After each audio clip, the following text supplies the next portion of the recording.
Ela cuidava da mãe como um anjo, até que a câmera do porão revelou a verdade. Olá a todos. Aproveitem esses momentos de relaxamento enquanto assistem. No portão de ferro preto, uma grande placa de advertência vermelha pendia bem no centro, destacando-se entre as roseiras trepadeiras. Área de isolamento. Risco de transmissão de vírus neurológico perigoso. Proibido absolutamente o contato com o interior. Letras em caixa alta, frias como gelo. Terezinha, a senhora que morava 2 casas adiante, costumava parar em silêncio olhando para lá toda vez que voltava da feira. Ela balançava a cabeça e sussurrava para o marido. Meu Deus, como a Doralice foi acabar assim? Ela sempre foi uma mulher tão decente, criou o Ivan sozinha depois que o marido morreu. A vida inteira só trabalhou e fazia caridade. O marido, seu Mateus, ex-policial, era mais contido. Deve ter sido aquela doença maldita que a transformou. A Estela disse que ela grita, quebra tudo, quase machucou as crianças. Por trás dos cochichos, havia tanto curiosidade quanto receio. Aquela casa tinha até 16 câmeras de segurança, 3 fechaduras eletrônicas desde o portão até os andares superiores, e ninguém via Doralice sair de lá há mais de 1 ano. Estela, a nora de Doralice, costumava comparecer às reuniões de bairro com um ar sereno e responsável. Usava sempre camisa branca e calça social cinza, o cabelo preso num coque arrumado, óculos de armação fina, parecia uma médica ou professora. Sempre que alguém perguntava sobre a sogra, ela suspirava e baixava a voz o suficiente. Ela está muito doente. Já não reconhece ninguém. Da última vez tentou pular pela janela. Ainda bem que o Ivan viu a tempo. A memória dela está confusa. Tem dias que está lúcida, outros não. Teve um dia que passou a manhã inteira chorando, dizendo que precisava encontrar a criança com a marca vermelha. É muito triste mesmo. As pessoas ficavam ainda mais comovidas. A vizinha jovem, Paloma, chegou a comentar. A Estela é uma mulher exemplar. Se fosse eu, já tinha internado ela num hospital. Cuidar em casa assim, não dá, a pessoa adoece junto. Ninguém entre eles sabia a verdade e Doralice não estava doente. O porão daquela casa não era uma ala de isolamento. Era uma prisão em miniatura, fria e invisível aos olhos do mundo. O acesso ao porão era trancado por leitura biométrica e código genético que apenas Estela e Ivan possuíam. A porta de ferro tinha 8 centímetros de espessura e era totalmente vedada. Toda vez que passava por ali, Estela sorria de leve, como se estivesse entrando em sua galeria pessoal. No cômodo de apenas 15 metros quadrados, sem janelas, com cheiro de mofo impregnado nas paredes, Doralice se encolhia numa cama dobrável de ferro, coberta por um cobertor fino como papel. Todos os dias, às 8 horas em ponto, uma bandeja de comida fria era empurrada por uma fresta da porta. Sem um ou bom dia. Sem uma única palavra. Doralice, com os cabelos brancos como cinza, o rosto enrugado, mas os olhos ainda vivos, olhava fixamente para a câmera no canto da sala. Sabia que Estela a vigiava. Cada movimento, cada suspiro, era gravado. No andar de cima, Estela tomava café enquanto escutava os áudios. Sua voz era baixa, calculada, para que a filha Isabela, de apenas 7 anos, não ouvisse. Ainda sabe as horas, mãe? Mas a senhora não quebrou o relógio? Lembra o que fez com a Isabela naquele dia? Doralice tremeu. Ela só queria contar uma história de conto de fadas para a neta. Mas quando mencionou a criança trocada anos atrás, Estela explodiu. Se continuar delirando, vou te sedar o dia inteiro. Ivan, o filho que ela criou com tanto amor, nunca descia até o porão. Evitava os olhos da mãe como quem evita um espelho rachado refletindo culpa. Apenas uma vez, nos últimos 3 meses, ela ouviu sua voz pela caixa de som na parede. Mãe, descanse, por favor. Não assuste as crianças. A voz dele era fraca, sem alma. Doralice apenas sorriu, amarga. Para os vizinhos, a família de Ivan era um exemplo de dedicação. O eletricista Vicente comentou durante um almoço. Se eu fosse o Ivan, já tinha internado a mãe num hospital psiquiátrico. Ficar com ela em casa dá trabalho e é caro. Mas ele tenta, né? Ana, a dona da mercearia, concordou. Estela é um anjo. Quando meu filho teve febre de madrugada, ela ligou para saber como ele estava. Ninguém sabia que aquele anjo passava as noites ouvindo gravações do sistema de vigilância, extraindo cada murmúrio de Doralice no escuro para compilar provas ou de que a sogra havia perdido a sanidade. Eles mantinham um caderno intitulado Comportamentos Anormais de Doralice, onde listavam cada frase, por mais vaga que fosse, como: meu filho tem uma pinta vermelha na perna direita. Eu ouvi a voz da mãe do menino chamando o nome. Não, Ivan não é ele. Estela sublinhava cada linha, com anotações como um delírio, descontrole, indício de psicose leve. Numa tarde de chuva, Doralice ouviu uma voz do outro lado da porta do porão. Não era Estela. Nem Ivan. Era um homem de meia idade, voz suave, levemente rouca como de quem fumou a vida inteira. Dona Doralice? Eu sou o Jaime, técnico de manutenção elétrica. Preciso verificar os sensores na parede. Ela correu até a porta, bateu forte. Moço! Por favor! Me tiram daqui! Eu não sou louca. Eles mentem. O barulho cessou. Ouvia-se uma respiração insegura. Eu não posso me meter, só estou prestando serviço. Pelo amor de Deus! Pergunte ao Dr. Tomé no Hospital São Miguel. Ele sabe que eu não estou doente. Logo depois, passos apressados sumiram escada acima. Naquela noite, Estela desceu ao porão. Seus olhos pareciam lâminas de aço. A senhora achou que alguém ia te tirar daqui? O tal do Jaime já recebeu um extra para ficar calado. Estela, eu não te temo. Eu vou esperar até o dia em que a luz entre neste lugar. Estela riu. Luz. Neste porão só existe a escuridão e eu, mamãe. Doralice se virou. Seus olhos cansados fitaram a câmera, como se falasse sozinha. Meu filho, ele vai se lembrar. Vai saber da verdade. Toda manhã, a luz do sol ainda passava pelas flores de papel que cercavam a porta da frente, refletindo na parede amarela do terceiro andar como um presente de mais um dia. Mas no porão, não existia dia novo. O ar ali era espesso como lama. Cada respiração parecia sorver a podridão. O teto era baixo, as paredes de cimento grosso manchadas de umidade. Cada gota de condensação que caía fazia Doralice estremecer, como se ouvisse o tic-tac de um relógio prestes a explodir. No canto esquerdo, havia um banheiro portátil, a única coisa que ainda lhe permitia manter um fiapo de dignidade. Não havia pia, nem toalha, apenas um galão de água e um rolo de papel higiênico pendurado por um arame. No teto, uma câmera olho de peixe girava a 360 graus. No canto oposto, um microfone do tamanho de uma unha, embutido na parede. Tudo conectado a uma central de áudio no segundo andar, onde Estela monitorava cada movimento, cada palavra que escapava dos lábios da mulher envelhecida trancada no silêncio. Uma vez, Doralice olhou fixamente para a câmera e perguntou baixinho: Estela, está aí? Ninguém respondeu. Mas na cozinha do andar de cima, Estela ouviu cada palavra. Ela cortava fatias de carne bovina para o almoço, o rosto inexpressivo. Eu quero sair, só 15 minutos. Eu preciso de luz. Estela largou a faca, enxugou as mãos com um pano de linho branco e apertou o botão de resposta. A senhora ainda sabe quanto tempo são 15 minutos?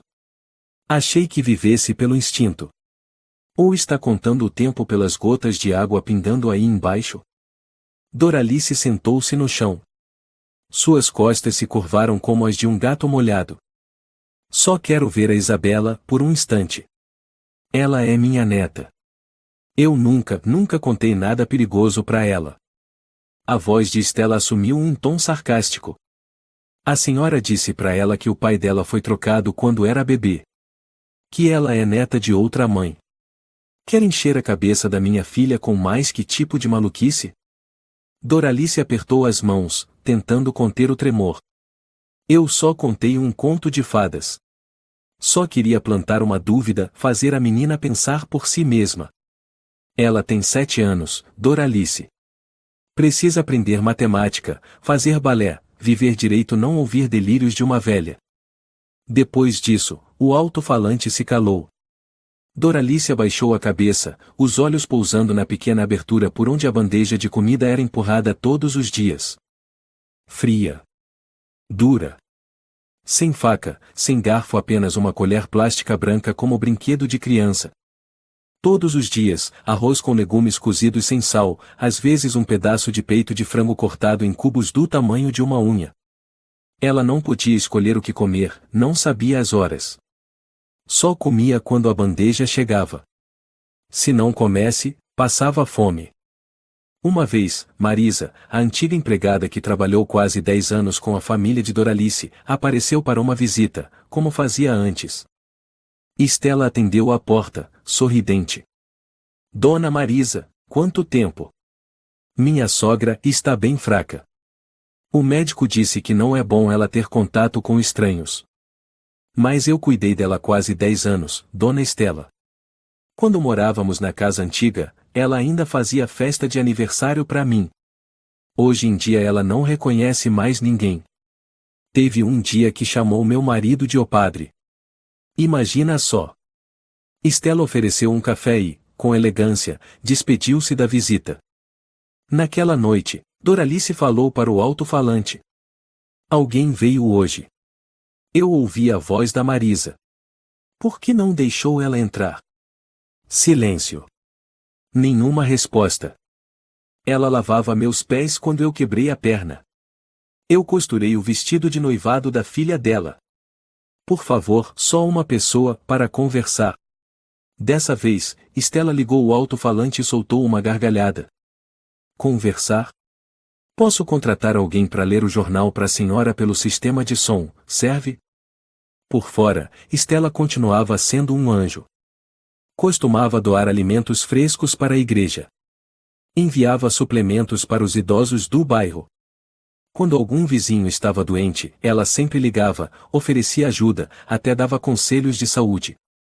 Todos acreditavam que Estela era a única a manter Doralice protegida da loucura.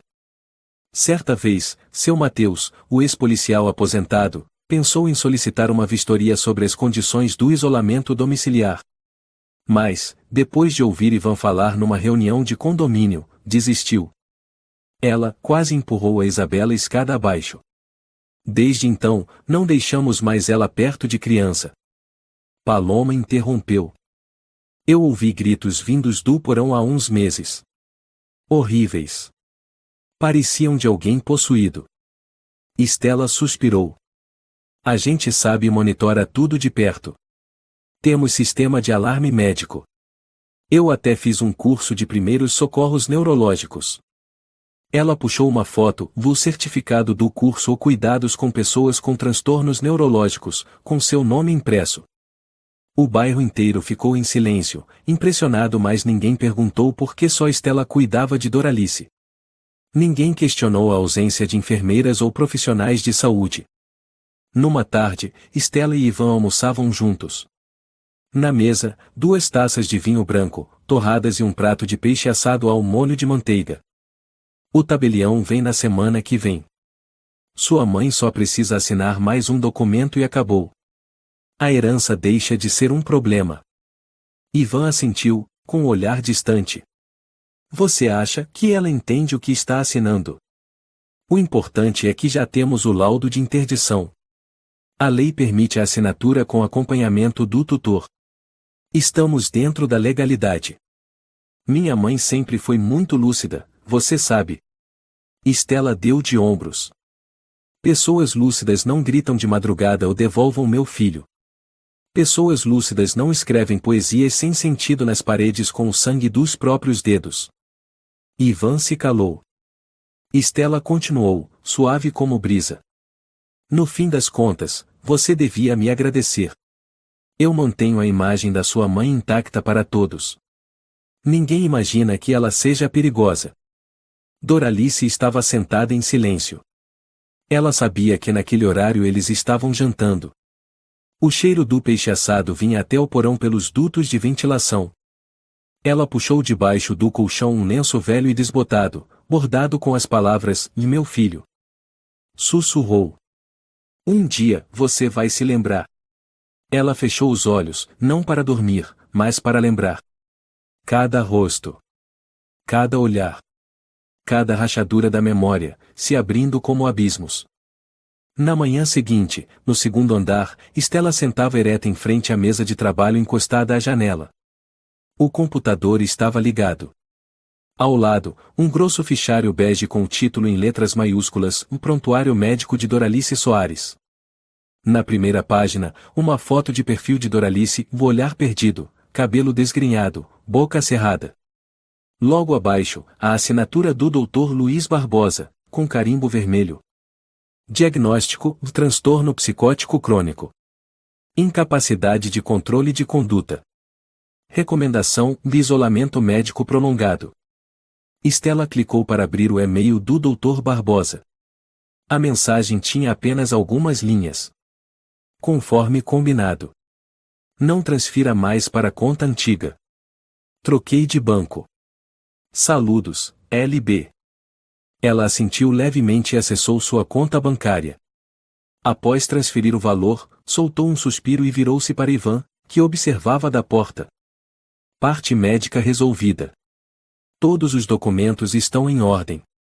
Só falta a assinatura da sua mãe. Ivan se aproximou e folheou algumas páginas do prontuário. Eu já pensei que isso tudo era errado, forçar desse jeito. A gente não força nada.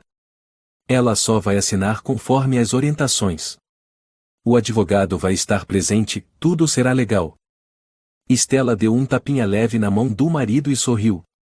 Esqueceu? A gente só está formalizando o que todo mundo já percebeu, ela não tem mais controle sobre si mesma. Na sala de estar do térreo, a advogada Inês Moreira aguardava com um maço de documentos.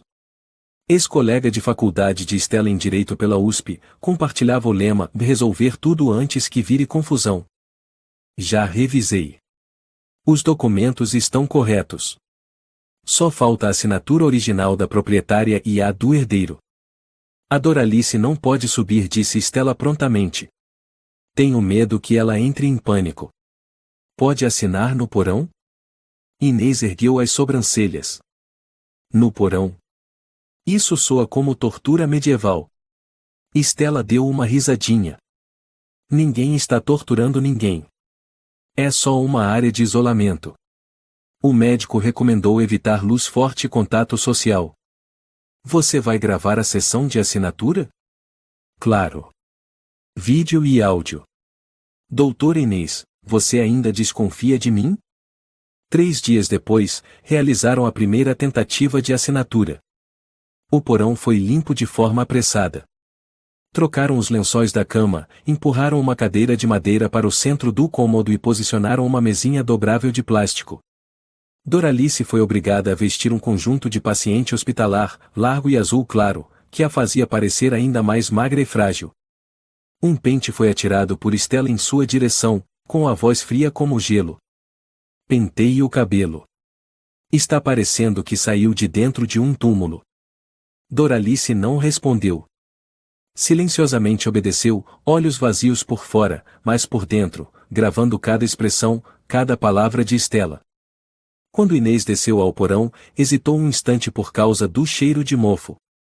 Mas ao olhar para a câmera instalada no teto, retomou o tom profissional. Boa tarde, senhora Soares. Eu sou a advogada contratada para garantir que o processo de transferência seja legal. Doralice olhou diretamente para a jovem de cabelos castanhos e perguntou com voz suave. Qual é o seu nome? Inês. Vou orientar a senhora a assinar cada parte do documento. Você tem filhos, Inês? Inês pareceu surpresa. Ainda não. Mas, e isso não tem relação? Doralice assentiu levemente. Então espere até ter um, e imagine um dia ele te olhando como Ivan está olhando para mim agora. Ivan ficou em silêncio atrás dela, com os olhos fixos no chão. Stella interrompeu. Mãe, não temos tempo para sentimentalismo hoje. Inês abriu o dossiê e apontou para a última linha. A senhora deve assinar aqui, confirmando a transferência da propriedade situada na Rua da Amargura, número 48, conforme o apêndice acordado. Doralice pegou a caneta. Sua mão tremia levemente. Mas então ela a pousou sobre a mesa, olhou diretamente para a câmera e disse com firmeza: "Quero uma testemunha que não seja da família." Estela riu alto. "Que testemunha mais você quer?" "Temos uma advogada, seu filho, eu, tudo sendo gravado." Doralice sorriu de leve. "A testemunha que eu avisei com antecedência." Estela franziu o senho. "Avisou quem? Quando? A senhora ainda tem contato com alguém além de mim?" Doralice permaneceu em silêncio. Apenas olhava fixamente para a câmera, com um semblante sereno e estranho como alguém jogando xadrez, esperando o cheque-mate. Estela bateu a mão sobre a mesa. "Chega. Vamos encerrar por hoje." Inês recolheu os papéis, ligeiramente confusa. Ivan empurrou a cadeira com um rangido agudo no piso de ladrilhos. Antes de sair do porão, Estela se inclinou e sussurrou no ouvido de Doralice: "Quer jogar a longo prazo? Eu tenho tempo." "Esqueceu que sou eu quem controla os seus sedativos?" Doralice a encarou sem medo. Disse apenas: "Você nunca vai vencer. Porque você não tem o que eu tenho, no passado." Naquela noite, em seu quarto, Estela ligou para alguém. "Luiz, preciso que você assine mais um laudo, afirmando que o quadro clínico é irreversível. E escreva claramente: dos episódios de confusão impedem a paciente de distinguir realidade de fantasia." Do outro lado da linha, o homem deu uma risada sarcástica. "Estela, você realmente acha que alguém que pede uma testemunha deve ser considerada louca? Cuidado, sua advogada pode não concordar com isso. Quer que eu conte à sua esposa sobre São Paulo, 2016? Silêncio por alguns segundos. Mande o modelo. Eu assino ainda esta semana." Estela desligou e sorriu com frieza. Virou-se para Ivan, parado na porta. "Você ouviu? Ainda tem dúvidas?" "Estela." Ivan falou lentamente: "Não tenho certeza se minha mãe está tão louca quanto pensamos." Estela se aproximou e segurou sua mão. "Você viu ela gritar no meio da noite, não viu? Você ouviu ela falando sobre bebês trocados, não foi? Me diz, se não fosse por nós, você realmente acha que nossa filha estaria segura?" Ivan não respondeu. No dia seguinte, Estela recebeu uma carta anônima pelos correios. Dentro, apenas uma frase: "Prepare-se. A testemunha está a caminho." Acompanhando a frase, havia uma cópia em preto e branco de uma certidão de nascimento. O nome do bebê estava circulado: Vivan Nascimento. Mãe: Maria Neves. Hospital: São Miguel. Estela apertou o papel com força. Seus lábios se cerraram até sangrarem. No porão escuro, Doralice virava e revirava o velho lenço com as palavras bordadas: "Ó meu filho." Cada fio desgastado arranhava seu coração, despertando lembranças que só ela ainda guardava. Memórias que Estela queria enterrar como lixo tóxico. 35 anos atrás, Doralice Soares era uma mulher jovem e determinada. Após 4 anos de casamento sem filhos, ela e o marido Fernando procuraram hospitais em busca do sonho da maternidade. Quando Doralice finalmente engravidou, foi um milagre. Mas o milagre veio quebrado. Era o verão de 1990. O Hospital Público São Miguel estava superlotado.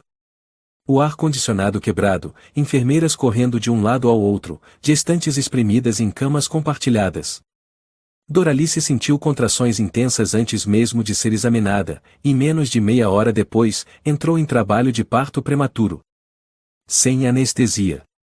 Sem assistência adequada. Apenas uma batalha de sobrevivência num campo de guerra chamado Sistema de Saúde. Ela desmaiou após o parto caótico. Quando acordou, o bebê já estava no berço, um menino saudável e branquinho. Mas ao pegá-lo, sentiu um aperto no peito. Não tem a mancha vermelha. Murmurou. Ela lembrava claramente que, mesmo à beira do desmaio, havia forçado os olhos para enxergar seu filho. Lembrava o que o médico dissera. No pé direito da criança há uma mancha de nascença vermelha. Mas o bebê em seus braços tinha a pele lisa.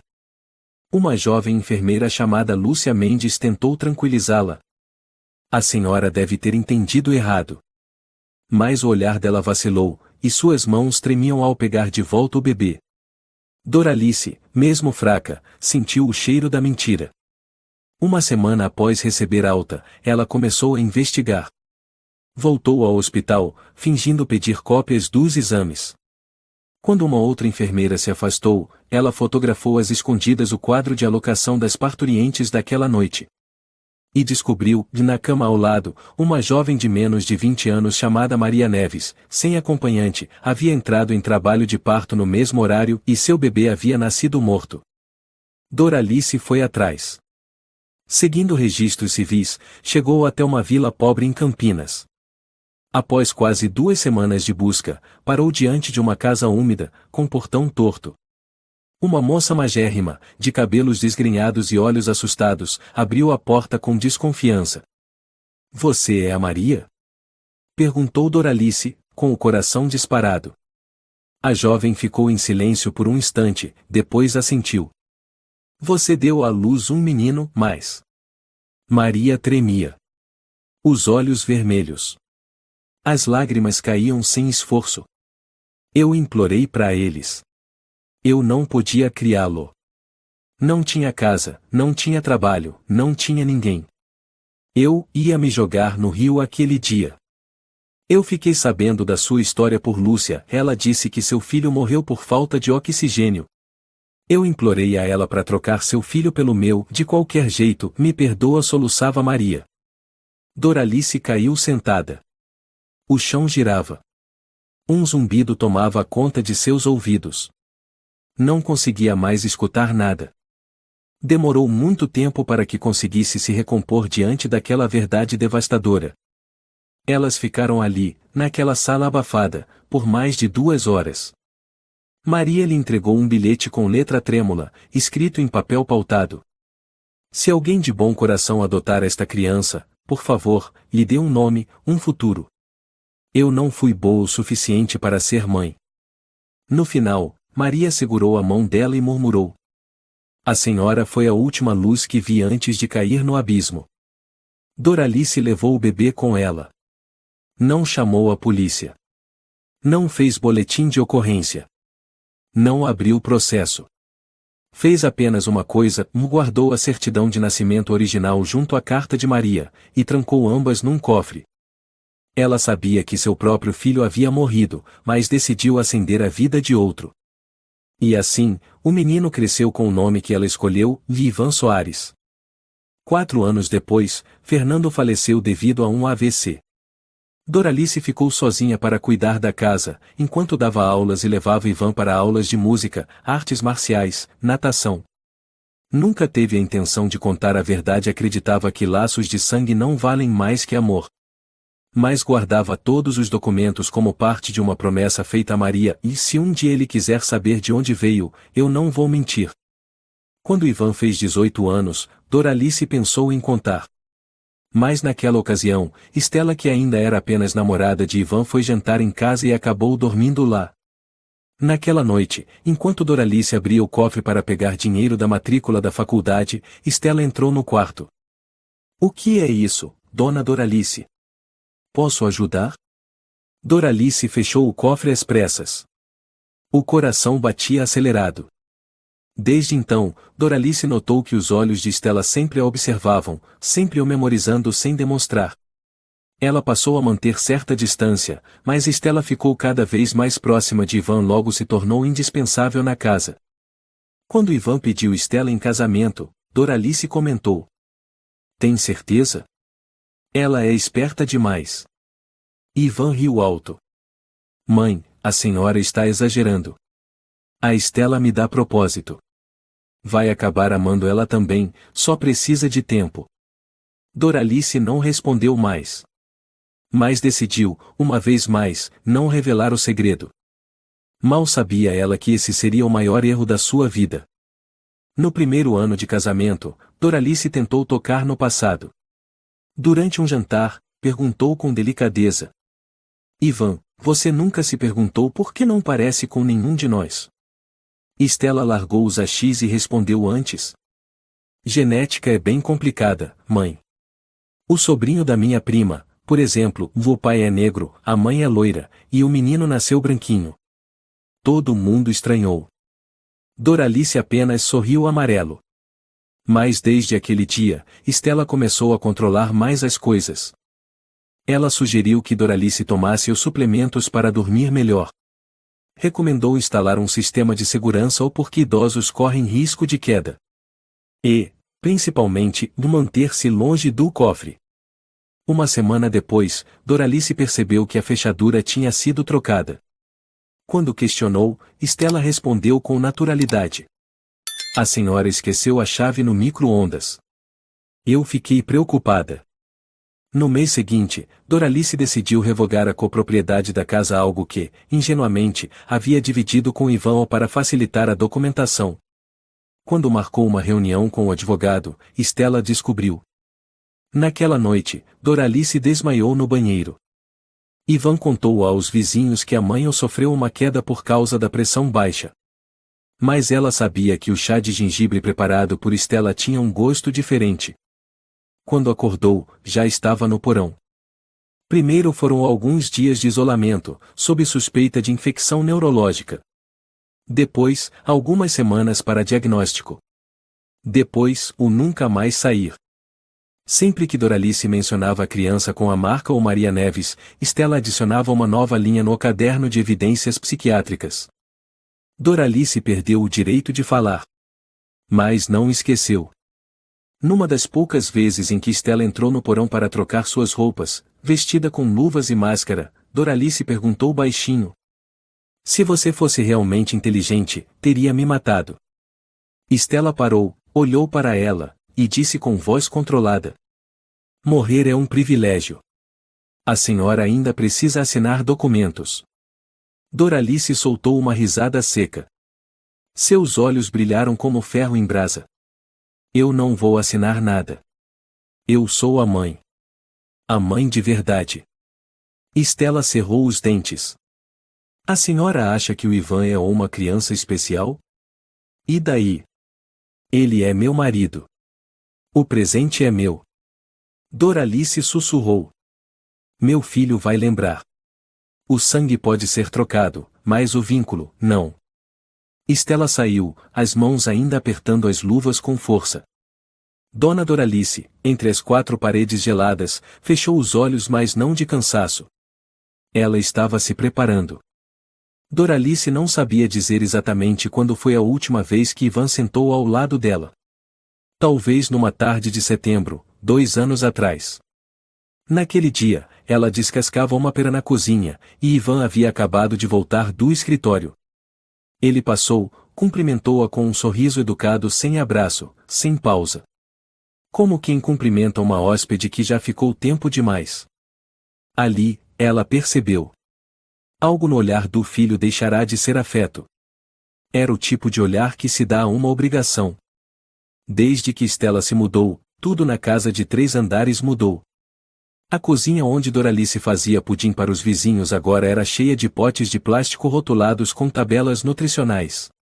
A sala de estar, que antes exibia um retrato de Ivan na pré-escola, agora ostentava uma foto enorme do casamento, de Stella em vestido de renda branca, Ivan com o braço na cintura dela, e Doralice no canto do quadro, sorrindo sem vontade.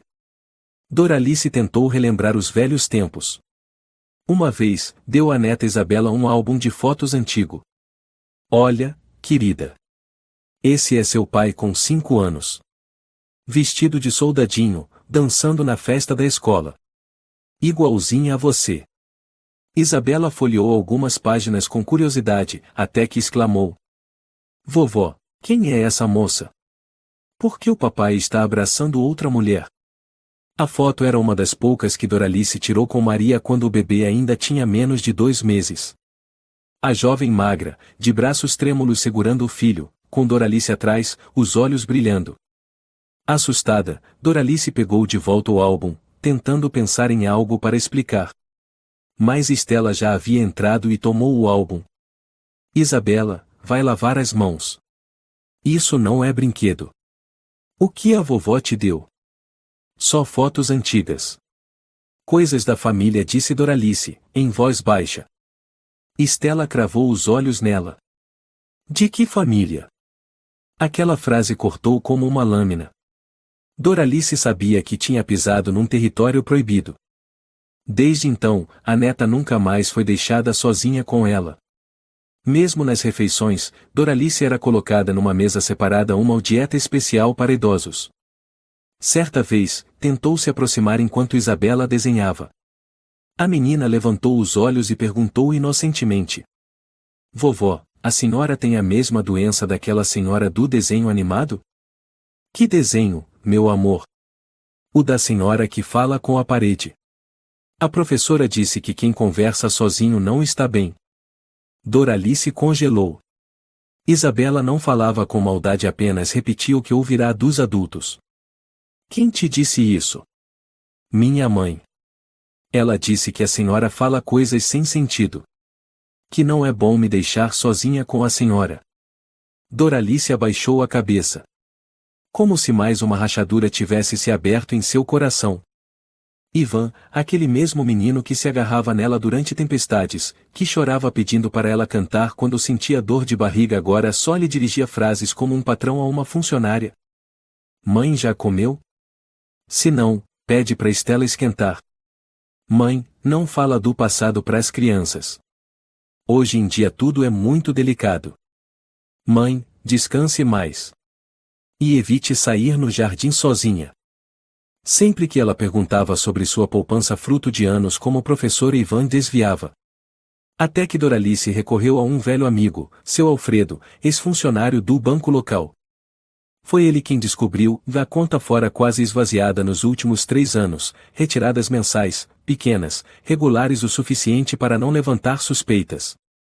Doralice ficou calada por 2 semanas.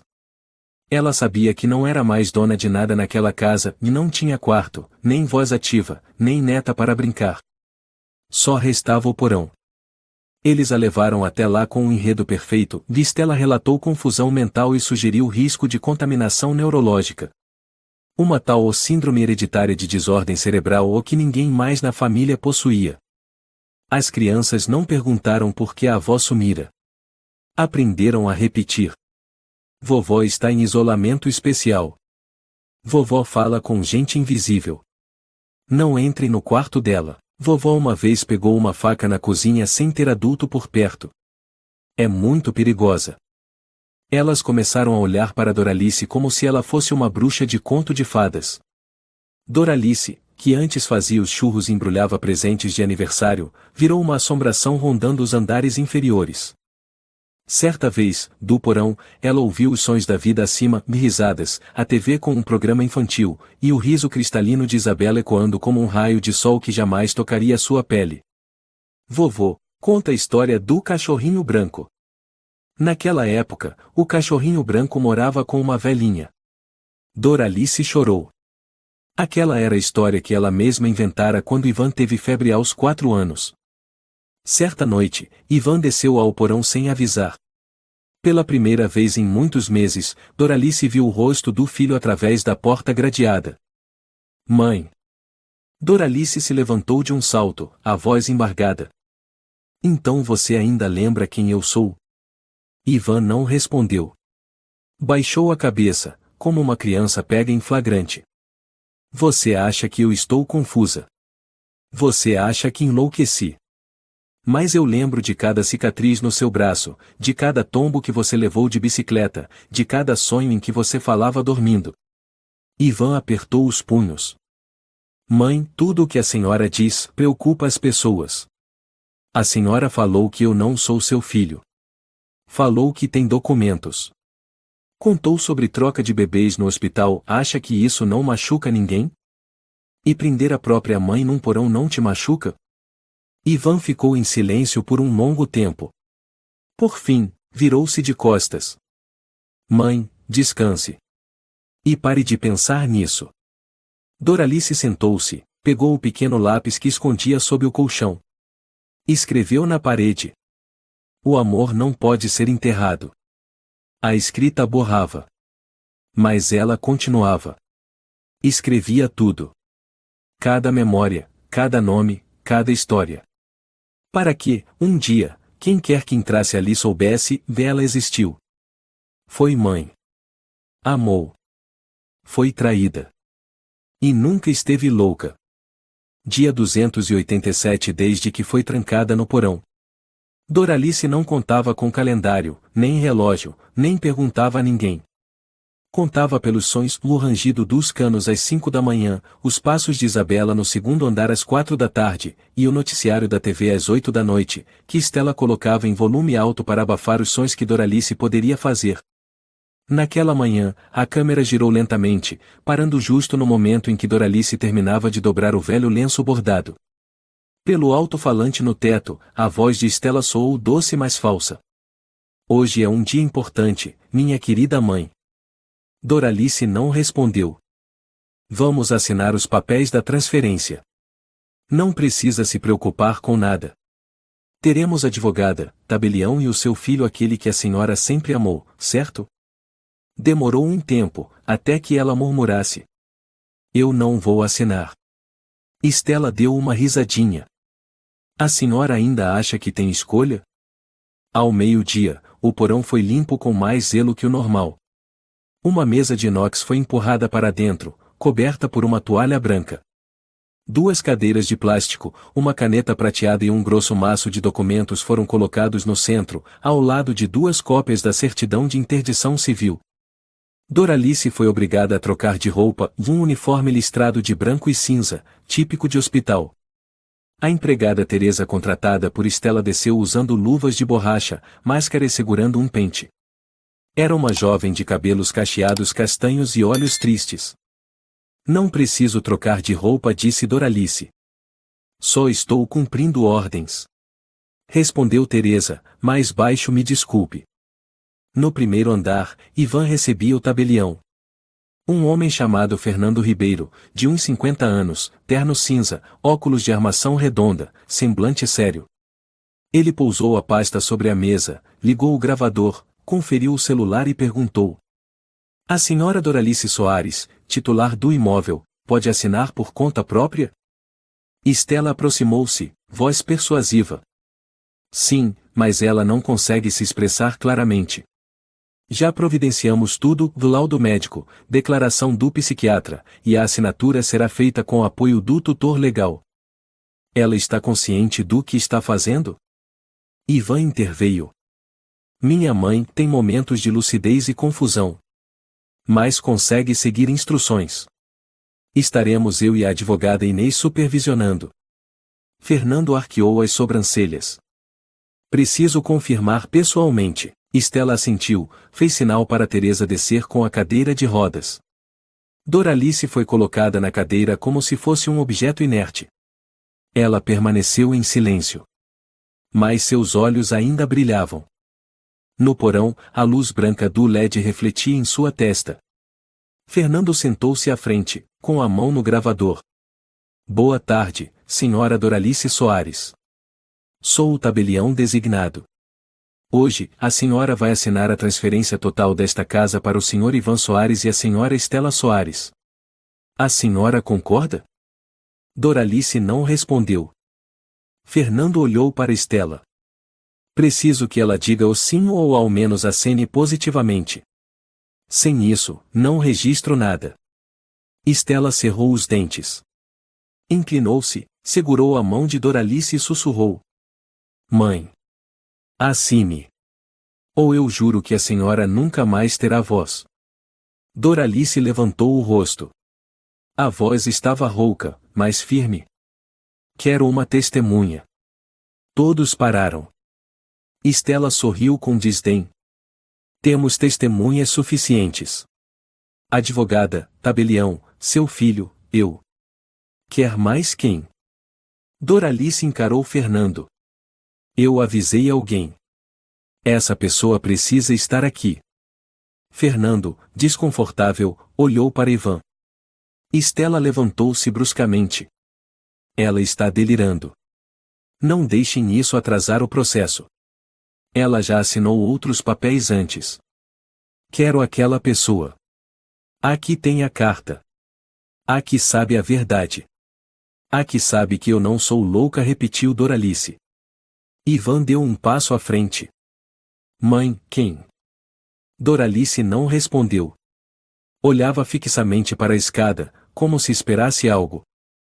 Fernando desligou o gravador. Sem consentimento claro, não posso proceder. Voltarei outro dia. Estela apertou a borda da mesa com força. Está tentando me sabotar? Estou cumprindo a lei. Até a advogada Inês demonstrou hesitação. Estela, talvez seja melhor dar um tempo. Deixar para outro dia. Estela se virou bruscamente, a voz trincada. Não. É hoje ou nunca. Mãe, se a senhora ainda considera isso aqui sua casa, assine agora. Doralice a olhou nos olhos, depois murmurou. Você está errada. Um dia eu tive uma casa. Você a desmontou com as próprias mãos e chamou isso de conforto. Estela bateu a mão na mesa, gritou. Cale a boca. Todos se assustaram. Ivan veio e segurou o braço da esposa. Estela, basta. Você está perdendo o controle. Estela o empurrou. Aproximou-se de Doralice e sibilou entre os dentes. Se não assinar hoje, eu desligo as câmeras. Não terá mais luz. Nem voz. Nem água quente. Nem comida. Eu juro. Doralice a encarou. Lentamente, repetiu. A pessoa, que eu avisei, vai chegar. Naquele instante, a campainha tocou. No térreo, Teresa abriu a porta. Um senhor magro, de postura firme, segurando uma pasta de documentos, estava lá. Cabelos grisalhos em desalinho, óculos espessos escondiam quase todo o olhar fundo. Sou o Dr. Tomé Almeida. Trabalhei no Hospital São Miguel.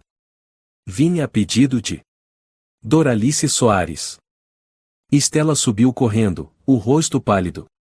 Quem deixou o senhor entrar? O senhor não tem hora marcada. Tomé não a olhou. Disse apenas. Ela me procurou há mais de 1 ano. E eu cumpro minha palavra. Entrou. Ivan o seguiu, como puxado por um fio invisível. No porão, ao ver a silhueta do médico, Doralice se endireitou. Um sorriso leve surgiu em seu rosto cansado. Você veio. Tomé assentiu. Abriu a pasta. Lá dentro estavam uma cópia da certidão de nascimento, a carta manuscrita de Maria Neves e o documento de entrega, com assinaturas e provas originais guardadas por quase 30 anos. Estela cambaleou para trás. Ivan permaneceu calado. Fernando ligou novamente o gravador, com outra expressão no rosto. Agora, a senhora está pronta para assinar? Perguntou. Doralice assentiu. Estou. Mas não os papéis deles. O ar no porão tornou-se espesso quando o Dr. Tomé entrou. O ambiente gelado ganhou algo vivo, pulsante como se o passado soprasse ali sua verdade esquecida. Doralice ergueu o olhar. Seu rosto, outrora abatido pela escuridão, se iluminou de maneira quase milagrosa. Você envelheceu, mas os olhos continuam afiados como antes. Tomé assentiu levemente. Sua voz era grave e cansada, mas ainda carregava firmeza. E a senhora ainda se lembra de tudo. Uma memória que ninguém conseguiu apagar. Estela ficou imóvel. Parecia não acreditar no que via, e aquele homem que ela tinha certeza de ter o convencido a esquecer ou com alguns envelopes discretos estava ali, de pé, diante dela. Por que o senhor veio? Eu o avisei, Tomé, disse Estela, com a voz levemente trêmula. Tomé não olhou para ela. Voltou-se para Fernando, o tabelião, que o encarava como alguém que acabará de ter a venda retirada dos olhos. Estou trazendo uma cópia da certidão de nascimento original, a carta manuscrita de Maria Neves, mãe biológica de Ivan Nascimento, e meu testemunho pessoal de que a senhora Doralice Soares não apresenta nenhum sintoma de transtorno mental nos mais de 30 anos em que a conheço. Ivan parecia drenado de sangue. Olhava para Tomé, depois para a mãe que agora se mantinha ereta, com os olhos brilhando como lâminas de seda. Mãe! Sua voz saiu rouca. Doralice não olhou para ele. Seus olhos estavam fixos em Stella Nora, que havia prometido calá-la para sempre. Stella forçou um sorriso torto, gelado. Isso tudo é fantasia. Esses documentos não têm validade. Ela é obcecada por uma criança que nunca existiu. Tomé deu um passo à frente. Entregou os documentos a Fernando. Por favor, verifique. Estão carimbados pelo Hospital São Miguel, datados da época. Essa é a cópia fiel que eu mesmo tirei antes de me aposentar. Fernando folheava página por página com cuidado. O silêncio na sala era tal que se podia ouvir o farfalhar do papel. Do outro lado da mesa, Inês, a advogada de Stella, começava a empalidecer. Ela pegou o celular, mas Tomé interveio. Já comuniquei ao cartório central da cidade. Esta reunião está sendo monitorada via sistema de identificação digital. Se qualquer documento for fraudado, o caso será encaminhado ao Ministério Público. Stella recuou. Seu olhar agora era de puro pânico. Doralice falou. Sem tremor. Sem hesitação. Eu salvei a mãe dele da morte. Ela me entregou o filho nos braços, me chamou de última luz. Eu o criei, paguei escola, ajudei a casar. Mas eu não ensinei ele a prender alguém como um cachorro num porão. Ivan balbuciou. Mãe, eu não sabia. A Stella disse que a senhora, que mentia, que era delírio. Você nunca perguntou, cortou Doralice. Você só ouviu. Porque ouvir é mais fácil do que lembrar. É mais fácil acreditar em quem dorme ao seu lado do que encarar quem te embalou por 10 anos seguidos. Tomé olhou para Ivan, ainda calmo. Você nasceu de outra mãe. Mas foi criado por esta mulher que, durante 30 anos, nunca faltou em nenhum boletim escolar, ficha médica ou conquista sua. Stella gritou. O senhor não tem direito de destruir minha família. O senhor não sabe de nada. Isso tudo já passou. Eu sou a esposa legítima. Sacrifiquei minha juventude para manter essa casa de pé. Doralice levantou-se. Colocou as mãos sobre a mesa e encarou Stella, os olhos como lâminas afiadas. Você não manteve nada.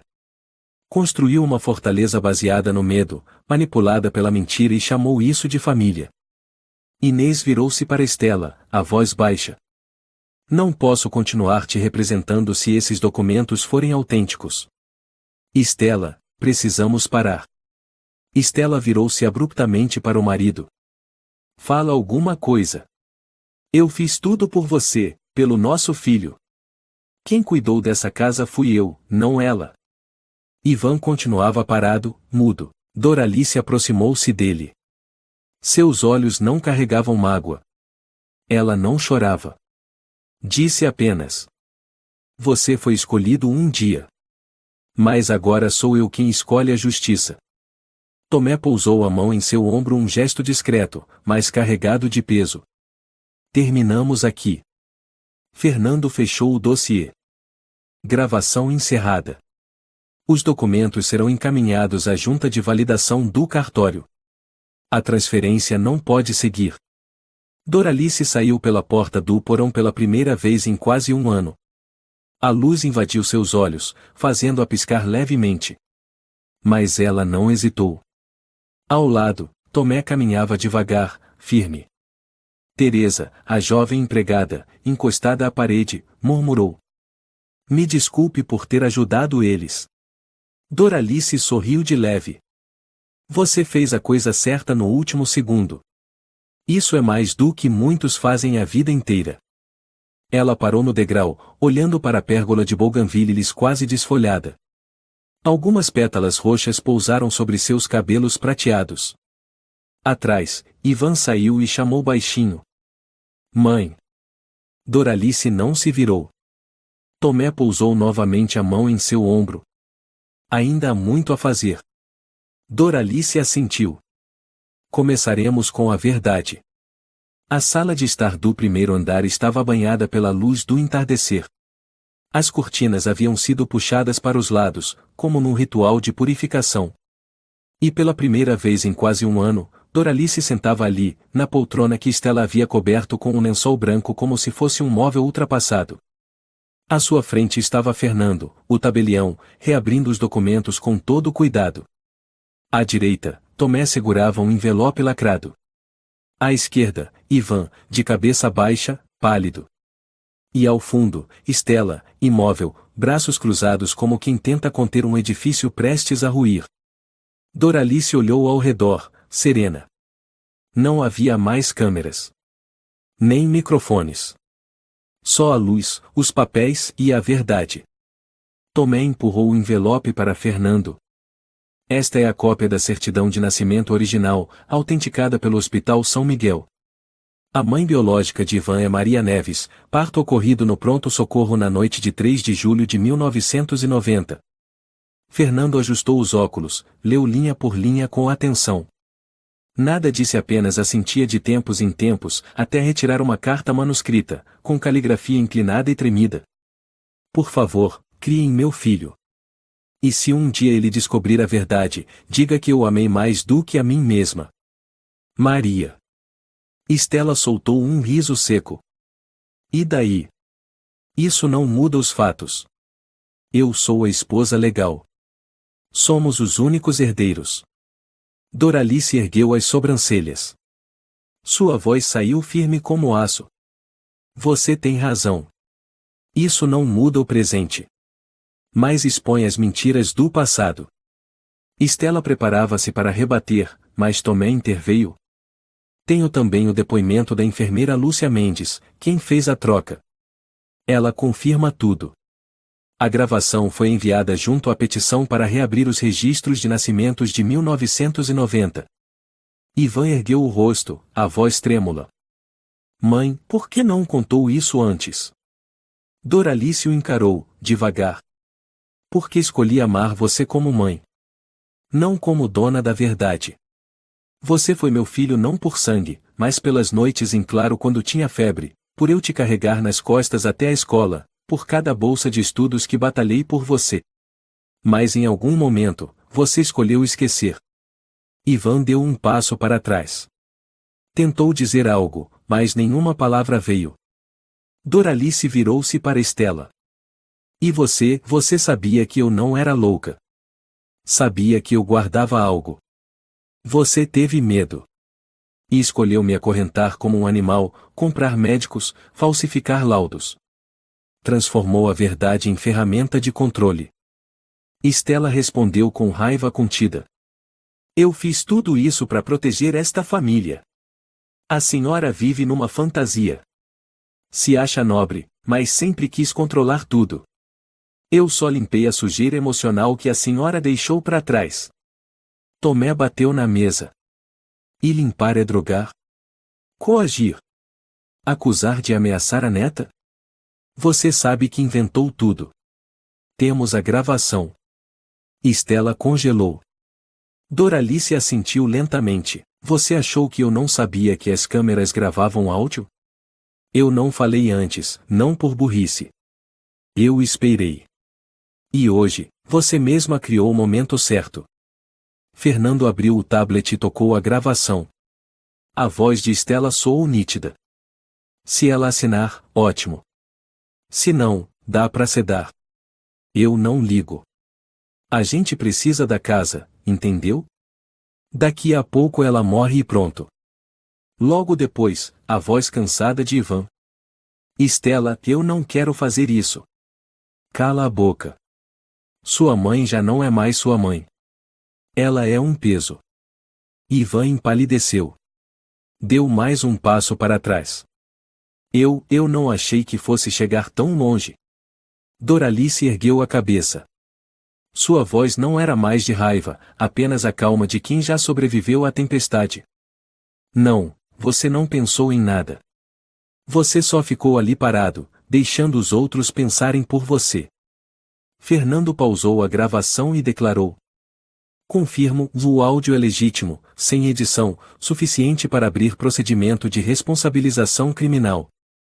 Estela gritou: a senhora não vai vencer. Eu vou recorrer. A justiça ainda está do meu lado.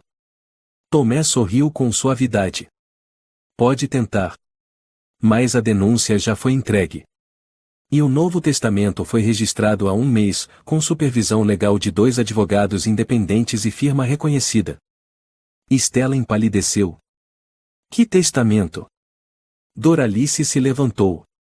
Seus olhos não carregavam dor, apenas uma convicção inabalável. Deixei esta casa para a organização Lar Esperança, uma entidade sem fins lucrativos que apoia idosos vítimas de violência doméstica. O testamento foi enviado ao sistema remoto, com autenticação biométrica e vídeo gravando todo o processo. Ivan ficou em silêncio.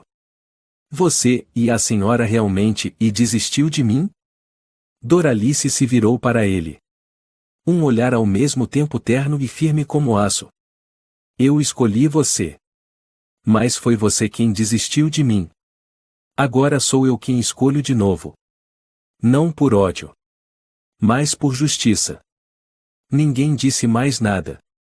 Naquele instante, sons invisíveis de rachaduras pareciam ecoar ao mesmo tempo dentro de cada um, vindos da alma, da memória, das máscaras que, após tantos anos, começavam a se despedaçar. Doralice avançou, assinou o último documento e pousou a caneta, erguendo o rosto. Terminei. No caminho ao deixar aquela casa que um dia fora lar e depois prisão, Doralice não olhou para trás. Caminhava ao lado de Tomé, com Fernando logo atrás carregando os papéis, e Teresa, que agora já não era apenas uma empregada, mas uma testemunha. Em frente ao portão, o carro da organização Lar Esperança já a aguardava. Uma mulher de meia idade, com uniforme branco, sorriu com ternura. Boa tarde, dona Doralice. Já preparamos seu quarto, com um jardinzinho, uma árvore de romã e uma cadeira de balanço, como a senhora pediu. Doralice sorriu pela primeira vez em quase um ano, sem apertar os lábios. Não preciso de muito. Só de luz e da verdade. Tomé pousou a mão sobre o ombro dela. E das pessoas que nunca se esqueceram da senhora. Doralice assentiu. Agora eu acredito, a memória não morre.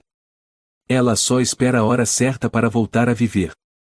O sol da tarde pousava suavemente sobre o telhado de telhas vermelhas do Lar Esperança. O céu limpo, o som dos pardais entre as oliveiras que ladeavam o caminho de pedras brancas. Uma brisa leve soprou. Ela se sentou numa cadeira de madeira sob uma pérgola coberta desta vez por flores verdadeiras, flores lilazes que desabrochavam sobre ripas bem alinhadas. Em suas mãos, um livro de capa de tecido. Não era prontuário, nem ficha médica, era um livro de poesias. Ao lado dela, uma menininha de cabelos cacheados lia em voz alta, pausadamente. O amor não se enterra no chão, ele brota onde há luz. Doralice sorriu. Sua mão magra pousou com leveza sobre o joelho da menina. Você já lê melhor que a vovó, Valéria. A menina, de uns 10 anos, ergueu os olhos. A professora disse que eu leio bem porque treino com a senhora toda a tarde. E sabe, minha querida, disse Doralice, com voz suave, cada vez que te ouço ler, sinto como se eu mesma estivesse crescendo de novo. Valéria era uma das crianças do projeto O Calor de 3 Gerações, uma iniciativa do Lar Esperança. A cada semana, crianças de centros de acolhimento social visitavam o lar de idosos para conviver, ler, pintar, contar histórias. Para os idosos que haviam sido abandonados, isolados ou violentados pela própria família, aquele programa era como reviver um conceito há muito destruído, o família. Doralice se tornou guia de leitura, professora de alfabetização, contadora de histórias. As crianças não sabiam nada sobre o passado dela, só a chamavam de vovó Doralice, aquela que sempre tinha balas de hortelã no bolso e um sorriso paciente. Às vezes ela ficava sozinha. Mais diferente do porão de outrora, agora ela se sentava entre a grama verde e a luz do sol. Sozinha, sim, mas nunca mais solitária. Certa manhã, Doralice recebeu uma carta sem remetente. Dentro, uma folha escrita à mão e um chaveiro em forma de pudim de plástico. A letra era familiar. Mãe, eu não sei por onde começar. Vivi como se tudo o que a senhora dizia fosse mentira, porque eu tinha medo de que, se fosse verdade, eu teria traído alguém que nunca mereceu ser traído. Estela foi condenada a 6 anos de prisão. Perdi tudo. Mas acho que mereci. Não vou pedir perdão. Só espero que, um dia, a senhora me permita uma chance de ser alguém melhor. Ivan. Doralice segurou o chaveiro na mão. Passou os dedos devagar sobre a superfície do pudim de brinquedo. Durante anos, ela fazia pudim de leite para Ivan em todo o aniversário dele até os 30 anos. Ela fechou os olhos por um instante. Não sentia raiva. Nem chorava. Era só uma sensação leve, atravessando o peito como uma brisa com cheiro de limão doce da infância. Nos meses seguintes, Doralice, junto com o Lar Esperança, lançou um pequeno projeto, Porões Iluminados ou uma campanha de relatos reais sobre idosos que foram presos, agredidos ou manipulados pelos próprios familiares. Ela não contou sua história como denúncia. Contou com a linguagem da luz, como dizia. Quem vive muito tempo no escuro não quer que a luz venha como um raio. Quer que ela venha como amanhecer. Sua história se espalhou rápido nas redes sociais. A imprensa noticiou. Pessoas começaram a procurá-la para pedir conselhos, para contar histórias, para pedir ajuda. E em cada encontro, ela mantinha a voz calma, sem pressa. Eu não sou heroína. Só fui alguém que não soltou o último fio. Meses depois, uma mulher chamada Lúcia Mendes procurou Doralice. Era enfermeira de tantos anos atrás, hoje aposentada, morando em Maceió. Lúcia sentou-se calada, as mãos entrelaçadas. Não espero que me perdoe. Só queria perguntar uma coisa, por que a senhora nunca chamou a polícia? Doralice a olhou com serenidade. Porque naquela época, eu não queria vingança. Queria manter aquela criança inteira, sem as manchas de processos ou interrogatórios policiais. Lúcia desabou em pranto. Vivi mais de 30 anos com essa culpa. Não há noite em que eu durma em paz. Doralice segurou suas mãos. Eu já perdoei. Faz tempo. Não porque você merecia. Mas porque eu não queria que o rancor guiasse minha vida. Lúcia chorava em soluços. Na sala banhada de sol, cada soluço soava como grilhões sendo soltos. Quanto a Estela, foi condenada por falsificação de documentos médicos, coação, violação de direitos civis e abuso contra pessoa vulnerável. A justiça determinou 6 anos de prisão, com pedido público de desculpas à vítima. Na audiência final, Estela, agora com o cabelo curto e o rosto sem vestígio de arrogância, disse em voz baixa: Não me arrependo de ter sentido medo. Me arrependo de ter escolhido controlar, ao invés de compreender. Doralice merecia liberdade. E eu merecia estar presa. Doralice não compareceu ao julgamento. Numa tarde de fim de primavera, enquanto regava plantas, Doralice ouviu passos apressados de crianças. Vovó Doralice. 3 crianças do grupo de voluntários correram até ela, com uma cesta de biscoitos nas mãos. O menino mais velho, Alexandre, disse: Nós fizemos os biscoitos. Essa é a nossa surpresa para a senhora. Doralice abriu a cesta e sorriu. Dentro, 3 biscoitos em forma de casinha, decorados com glacê amarelo e azul. Que lindos! Vocês fizeram sozinhos? Sim. Eu fiz a janela, meu irmão fez a porta. E o telhado? Fizemos juntos. Porque o telhado é o que segura tudo no lugar. Doralice sorriu, os olhos brilhando. Que sabedoria! Eu conheci uma família que desmoronou porque ninguém quis ser o telhado. Alexandre perguntou. E depois? O que aconteceu? Doralice olhou para o céu ao longe. Sua voz era cálida como o sopro das flores desabrochando. Depois, eles reaprenderam a construir. Com as mãos. Com o perdão. E com o amor sem correntes. Naquela noite, Doralice sentou-se à janela e escreveu as últimas linhas em seu diário. Não exijo que meu filho me peça perdão. Só espero que ele aprenda a amar sem repetir os controles da esposa. Não quero vingança contra Estela. Só desejo que ela tenha escuridão suficiente para valorizar a luz. E eu, Doralice Soares, vivi. Não nas sombras, mas na luz das crianças que dizem a verdade e dos velhos que não se calam mais. Ela pousou a caneta, ergueu os olhos para o céu onde a primeira estrela acabava de surgir. Pela primeira vez em muitos anos, Doralice sorriu plenamente, sem esforço, sem dor, sem medo. E disse baixinho, como um acalanto levado pelo vento: família é o lugar onde ninguém deveria ser trancado no escuro.